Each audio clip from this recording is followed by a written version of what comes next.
الحمد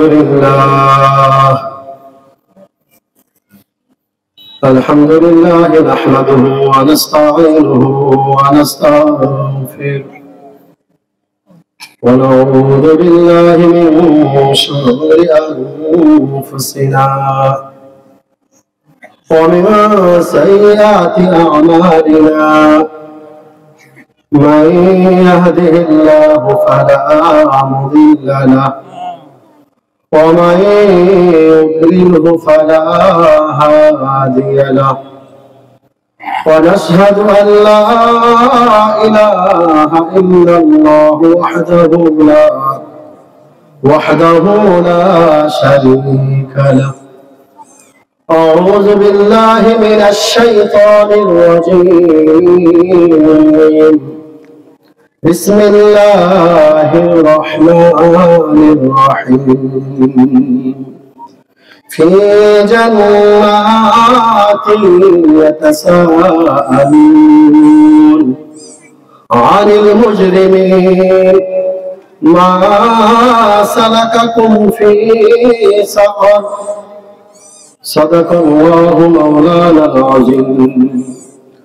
وقال سيدنا رسول الله صلى الله عليه وسلم: الفرق بين العبد والكفر الصلاة، أو كما قال النبي صلى الله عليه وسلم.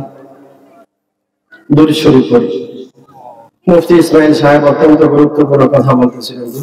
দুরূদ শরীফ মুহাব্বতের সাথে দুরূদ শরীফ পড়ি। اللهم صل على محمد وعلى آل محمد كما صليت على إبراهيم وعلى آل إبراهيم إنك حميد مجيد. اللهم بارك على محمد وعلى آل محمد كما باركت على إبراهيم وعلى آل إبراهيم إنك حميد مجيد. الحمد لله. আল্লাহ সুবহানাহু ওয়া তাআলার দরবারে লক্ষ কোটি শুকরিয়া আদায় করছি, যিনি আপনাকে আমাকে এক আযীমুশ-শান মজলিস, গুনাহ মাফের মজলিস, জান্নাতের বাগানে আসার বসার তৌফিক দান করেছেন। কোরআন ও হাদিসের সহিহ আলোচনা করা ও শোনার সুযোগ করে দিয়েছেন। এজন্য শুকরিয়া আদায় করি আলহামদুলিল্লাহ। দুরূদ শরীফের কথা বলতেছিলেন। আসলে দুরূদ শরীফের ফাজাইল বলে শেষ করা যাবে না। দুরূদ শরীফের ফাজাইল বলে শেষ করা যাবে না। হাদিসে আল্লাহর রাসূল সাল্লাল্লাহু আলাইহি ওয়াসাল্লাম বলেছেন, কেউ যদি আমার উপরে একবার দুরূদ পাঠ করে তো আল্লাহ তার উপরে 10টি রহমত নাযিল করেন, তার 10টা গুনাহ মাফ হয়, 10টা নেক লেখা হয়, জান্নাত তার স্তর 10টা উঁচু হয়। দুরূদ শরীফের ফজিলত যেটা বললাম বলে শেষ করার মতো না। যে হাদিসটা উনি তেলাওয়াত করেছিলেন, আল্লাহ রাসূল আরেক হাদিসে বলেছেন যে হাসরের ময়দানে রাসূলুল্লাহ সাল্লাল্লাহু আলাইহি ওয়াসাল্লামের শাফায়াত ছাড়া কেউ জান্নাতে যাইতে পারবে না। তো রাসূলুল্লাহ সাল্লাল্লাহু আলাইহি ওয়াসাল্লাম শাফায়াত করবেন কে? যে যত বেশি কাছে থাকে তার জন্য তত বেশি দ্রুত শাফায়াত হবে।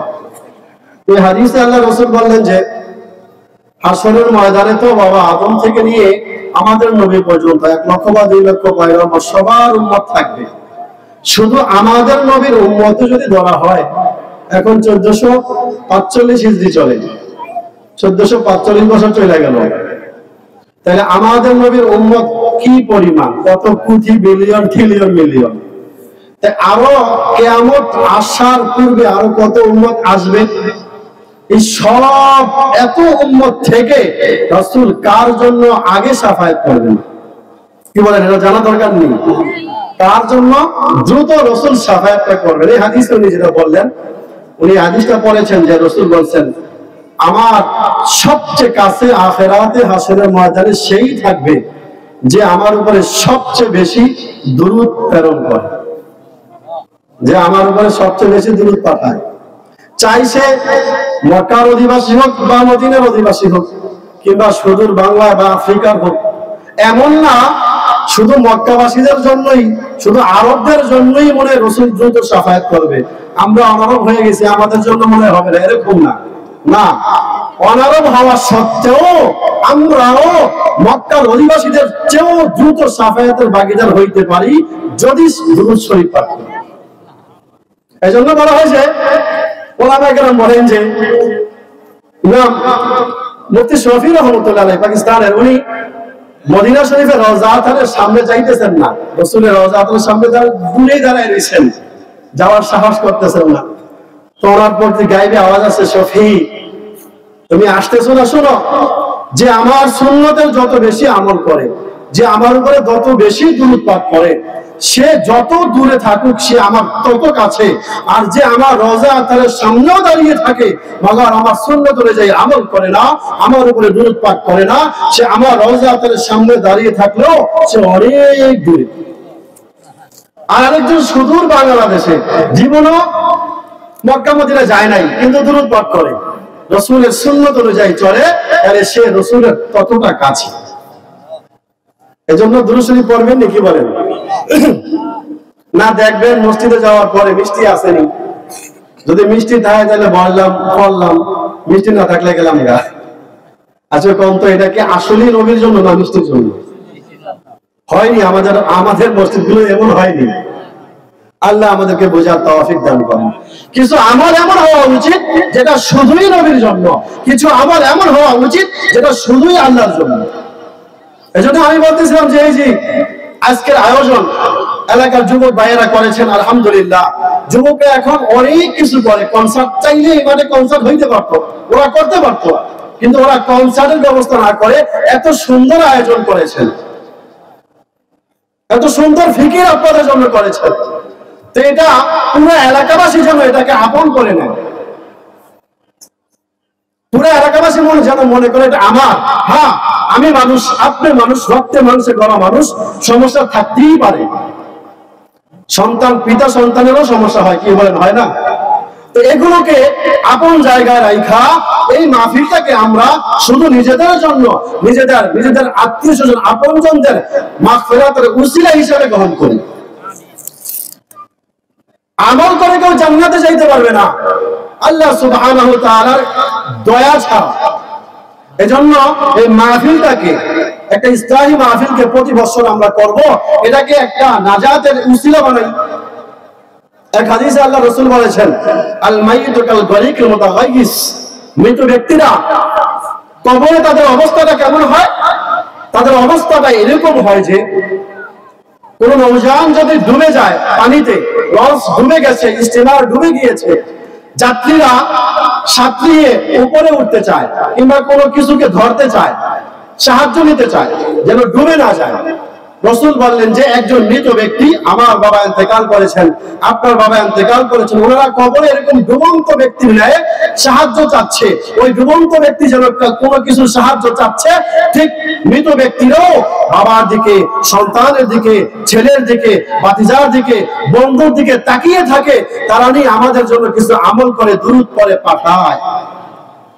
আমরা যখন আমল করে পাঠাই, আমি যখন আমল করি আমার বাবা পায়, আপনি যখন আমল করেন আপনার বাবা আপনার মা পায়। রাসূল বলছেন এই আমলটা তাদের কাছে, মৃত ব্যক্তিদের কাছে সমস্ত দুনিয়া থেকেও প্রিয়। এজন্য ওই যে বললাম, এলাকার সন্তান হিসাবে আমাদের সাথে, আপনার সাথে কিছু থাকতেই পারে, মানুষ তো, কিন্তু এই মাহফিলটাকে প্রতি বছর একটা নাজাতের উসিলা বানান, যে এটা শুধুই আমার রবের জন্য করব, আমার নাজাতের জন্য, আমার আত্মীয় স্বজন, আমার মা বাবা ভাই ব্রাদার দাদা দাদি, তাদের নাজাতের জন্য উসিলা হিসাবে আল্লাহর জন্যই করবো। কি বলেন ইনশাআল্লাহ? আল্লাহ আমাদেরকে তৌফিক দান করেন। যে আয়াতটা তেলাওয়াত করেছি সূরা মুদ্দাসিরের আয়াত, সময় একেবারে সংক্ষেপে, যে সংক্ষেপেই বলবো। আল্লাহ তাআলা এই আয়াতে বলেন যে জান্নাতীরা যখন জান্নাতে যাবে, নামাজ পড়ছে, দুনিয়াতে মন চাই চলে নাই, একটা মন চাই আর একটা রব চাই, একটা মন চাই আর একটা রব চাই। রব চাই জিন্দেগি একটু আগে আজান হয়েছে, নামাজ পড়ছে, মন চাই আজান হয়েছে উনি দোকানেই বসে দিয়েছে।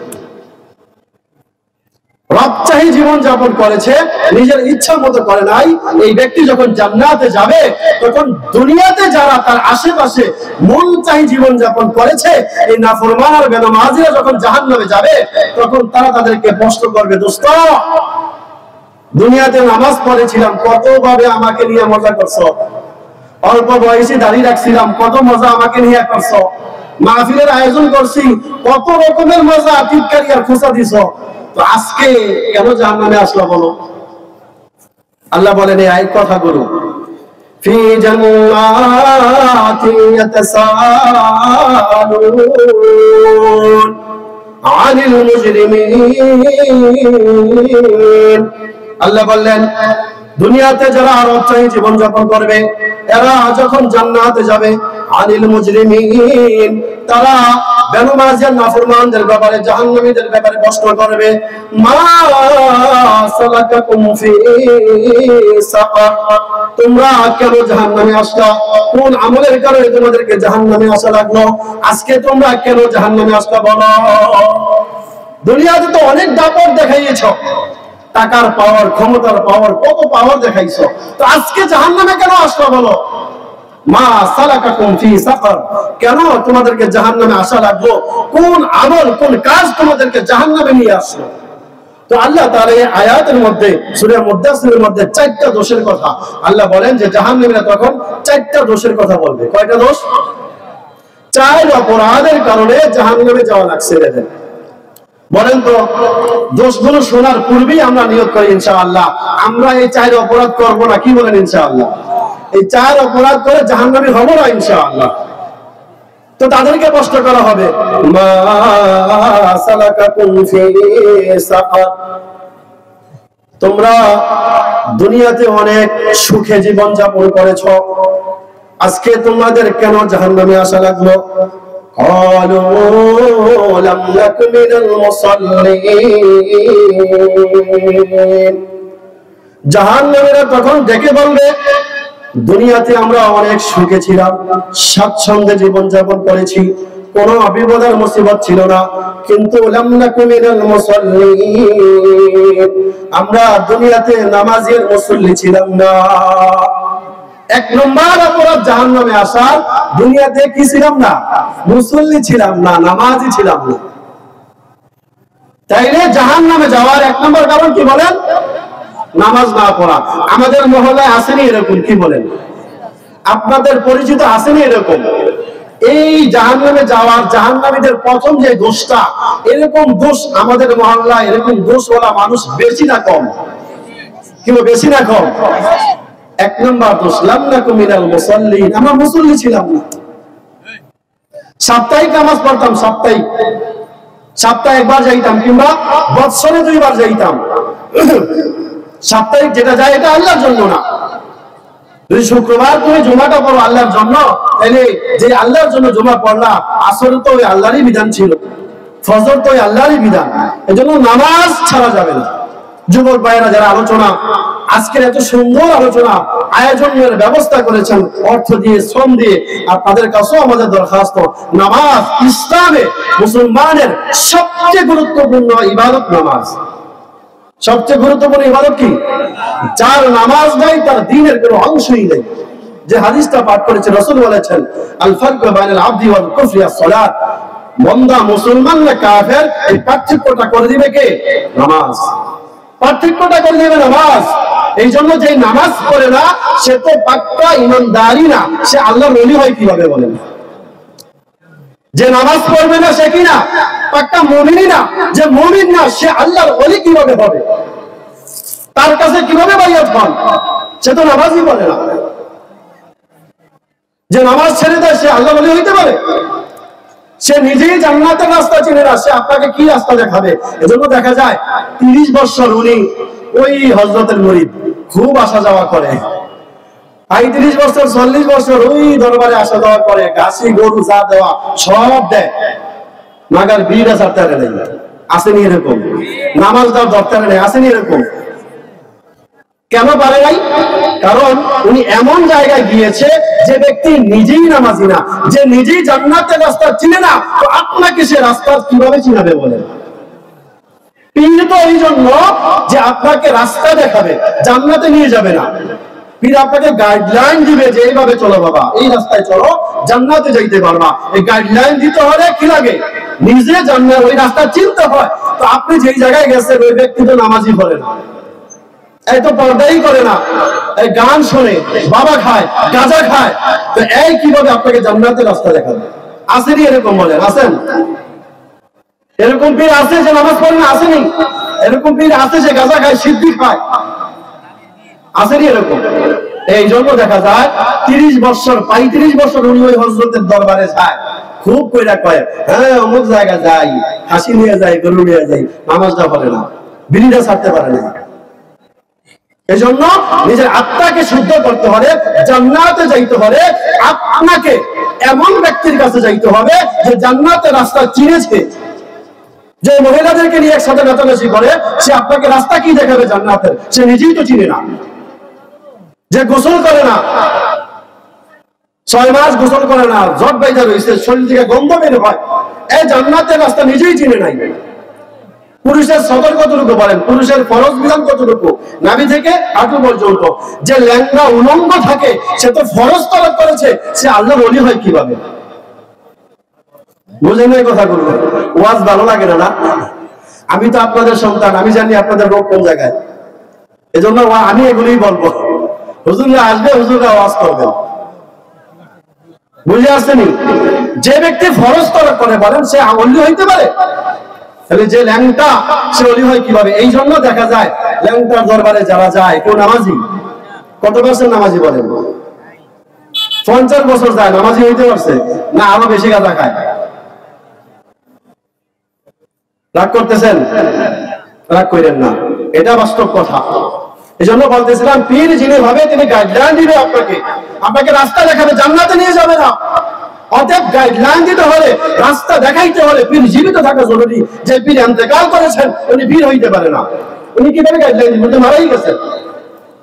এজন্য যারা কোনো মাজারের মুরিদ হয়েছেন, ব্যক্তি মারা গেছে, এটা ভুয়া, এটা ভুল তরিকা। আপনার যদি মুরিদ হয়ে থাকেন এটাকে সংস্কার করেন, নতুন যিনি জীবিত আছে ওনার হাতে বাইয়াত হন, তাকে বাইয়াত হওয়ার আগে চিন্তা করেন এই ব্যক্তি ফরজ মানে কিনা, রাসূলের সুন্নাত অনুযায়ী বডিকে সাজাইছে কিনা।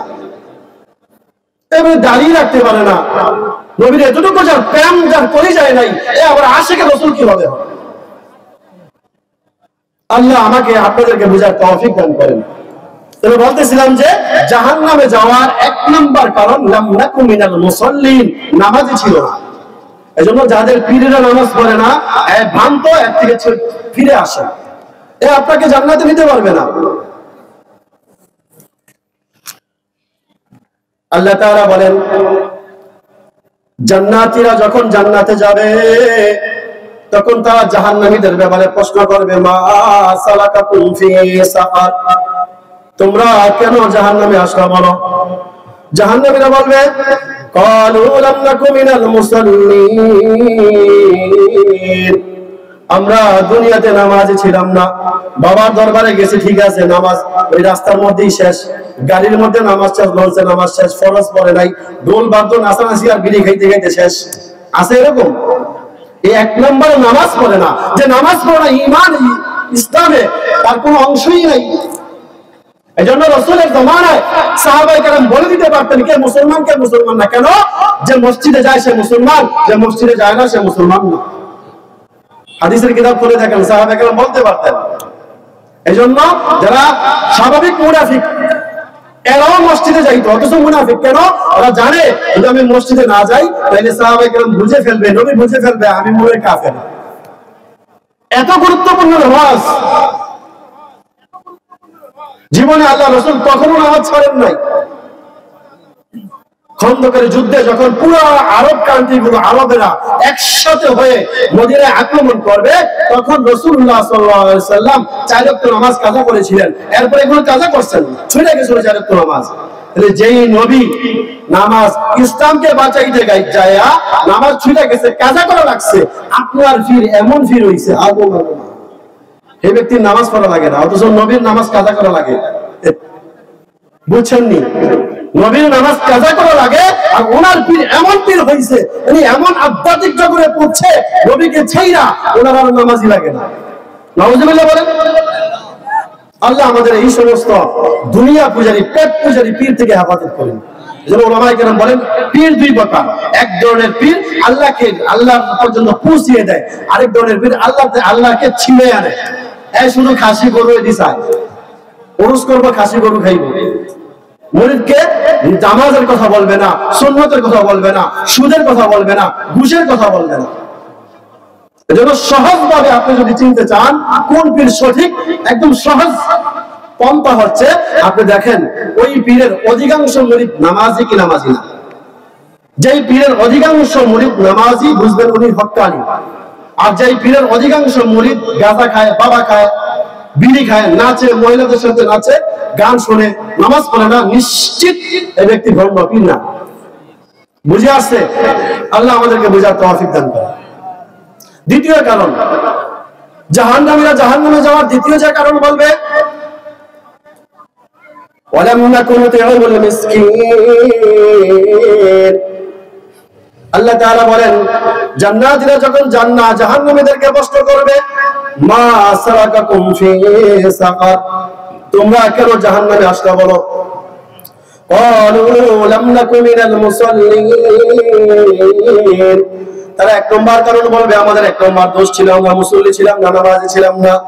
ওয়ালাম নাকু নুতিমুল মিসকিন, আমাদের দ্বিতীয় অপরাধ, আমরা এতিম, গরিব, বিধবা, অসহায়, মিসকিনদের খোঁজ খবর নিতাম না, তাদের খাবার খাওয়াইতাম না, তাদের অধিকার আদায় করতাম না।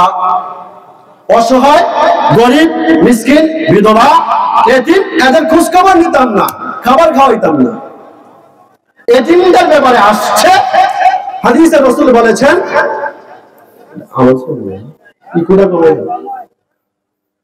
এতিম যার পিতা ইন্তেকাল করেছে, রাসূল বলেছেন যদি কেউ এরকম এতিমের ভরণ পোষণের দায়িত্ব নেয়, তাকে লালন পালন করে, জান্নাতে আমি আর এতিমের ভরণ পোষণের দায়িত্ব যে নিবে, সে এতটা কাহাতাইন, এতটা কাছে থাকবে।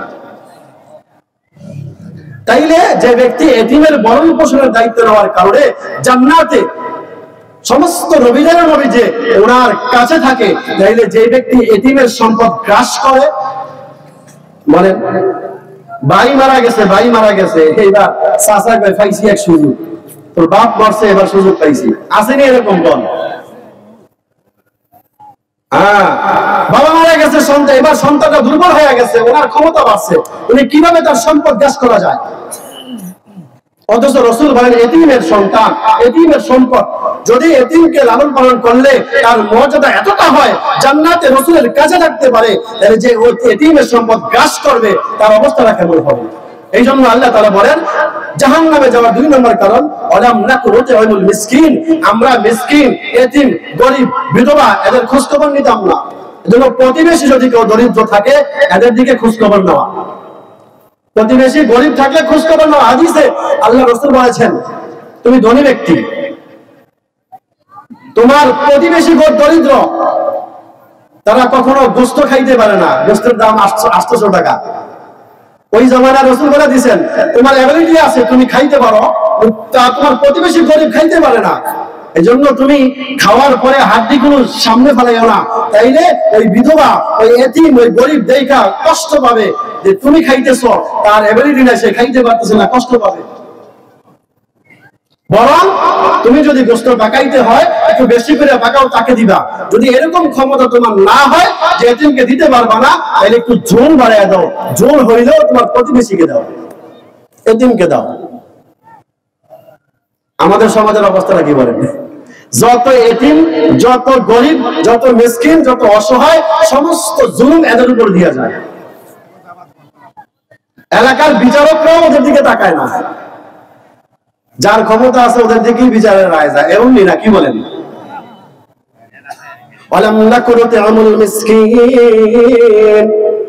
আল্লাহ বলেন, জাহান্নামীরা জাহান্নামে যাওয়ার দ্বিতীয় কারণ হবে, ওয়ালাম নাকু নুতিমুল মিসকিন, আমরা দুনিয়াতে এতিম, গরিব, বিধবা, অসহায়দের খোঁজ খবর নিতাম না, এদের হক আদায় করতাম না।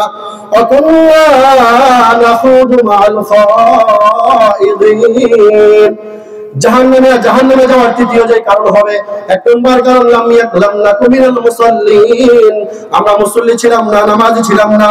ওয়ালাম নাকু নুতিমুল মিসকিন, আমরা দুনিয়াতে অসহায় গরিব বিধবাদেরকে খাবার খাওয়াইতাম না, এদের হক আদায় করতাম না। তৃতীয় কারণ ওয়াকুন্না নাখুদু মাআল খাইদিন, আমরা অযথা সময় নষ্ট করতাম, গানের মজলিসে যাইতাম, কনসার্টের মজলিসে যাইতাম, উলঙ্গ নর্তকীদের নাচ দেখতাম, মোবাইলে বসে বসে এরকম অশ্লীল ছায়াছবি দেখতাম, হোস্টেলে চায়ের দোকানে বসে বসে তাকায় তাকায় নাচ দেখতাম, অযথা সময় নষ্ট করতাম। ফাকুন্না নাখুদু মাআল খাইদিন,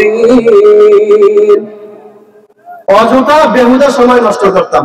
আসেনি এরকম? আমরা আসেনি কি করি?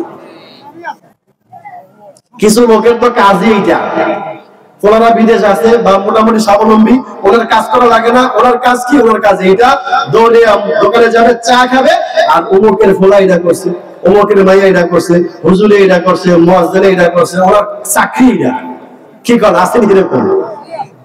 কখনো হাসিনারে লইয়া কখনো খাওয়াদারে নামাই দেয়, কখনো আবার হাসিনারে বয়ায় দেয়, মানে সব উনি চায়ের দোকানে বইয়া করে লইতেছে।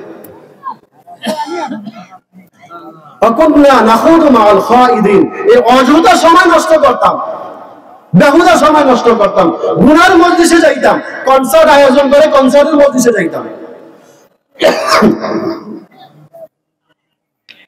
তাস খেলার মজলিসে যাইতাম। এই গুনার মজলিসে যাবনি, এই যে জাহান্নামে যাওয়ার তৃতীয় কারণ। এজন্য আসমানের নিচে জমিনের উপরে সবচেয়ে বড় গুনাহ কি বলেন? শিরক। সবচেয়ে বড় গুনাহ কি? শিরক। এজন্য খুবই আফসোস, আমাদের দেশে সামান্য ক্ষমতার জন্য যাচ্ছে পূজার মজলিসে, শিরকের মজলিসে যে বলতেছে আমি আইসা খুশি হয়েছি, আনন্দিত হয়েছি, আপনাদের কাছে আইসা আমি গর্ভবতী হয়ে গেছি। নাউজুবিল্লাহ।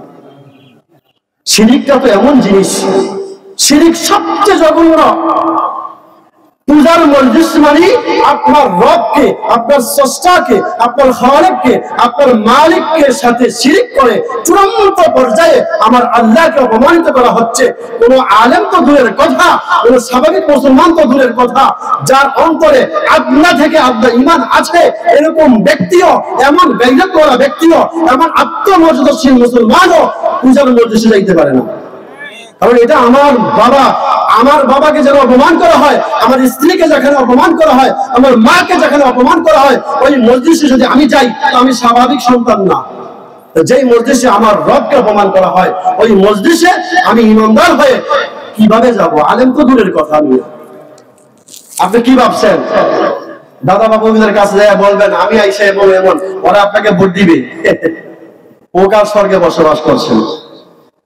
আপনি লেখা রাখেন, কোন দাদা জীবন ইসলামপন্থীদেরকে ভোট দিবে না। লেখা রাখেন, একটা ইসলাম করে লেখা দিবে। কোন হিন্দু, কোন মুসলমান, কোন ইসলামপন্থীদেরকে ভোট দিবে? কখনোই না। আমরা জানি কেন যাচ্ছেন ওই পাশের রাষ্ট্রকে খুশি করার জন্য। যাক, তাহলে বলতেছিলাম যে তৃতীয় কারণ, জাহান্নামে যাওয়ার 3 নম্বর কারণ, ওয়াকুন্না নাখুদু মাআল খাইদিন, আমরা গুনার মজলিসে যাইতাম, অযথা সময় নষ্ট করতাম। এজন্য অযথা সময় নষ্ট করব না। মুরব্বী বাবারা আছেন, মাইকের আওয়াজ যতটুকু যাইতেছে মা বোনরা শুনতেছেন, অযথা সময় নষ্ট না করে একটু জিকিরের মধ্যে, ছোট ভাই আলোচনা করতেছিল দুরূদ শরীফের মধ্যে কাটায় দেন। দিনে অন্তত 100 বার দুরূদ শরীফ পড়েন। এমন অনেক মুরব্বী আছেন আমাদেরকে গালিগালাজ করেন, আপনি খুব আশেকে রাসূল, আপনি সুন্নি, আমরা ওয়াহাবি, আমরা একেবারে জাহান্নামী হয়ে গেছি। জীবনে 100 বার দুরূদ শরীফ পড়ছেন কিনা বলতে পারবেন না।